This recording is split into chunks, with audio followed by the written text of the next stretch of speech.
In a surprise release, AI startup Sunday, founded by Stanford PhD roboticists, has released a helpful, home-centric humanoid to assist families with daily duties.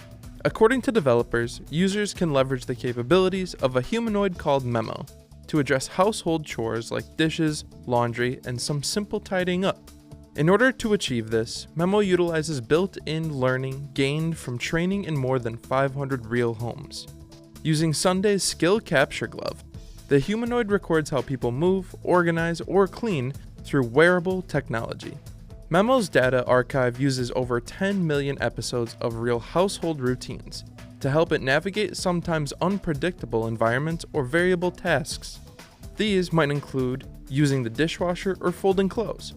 Such capabilities rely on a design that emphasizes underlying safety and stability. Featuring a rolling base for balance and low weight, Memo remains stable to avoid any falls, unlike a bipedal robot. And with a soft, silicone-clad design, the build is intended to fit comfortably among families in any living space. With a beta intended for release in late 2026, Sunday has begun accepting pre-orders for Memo. 50 households would become early adopters, each receiving a specifically numbered bot with direct support included.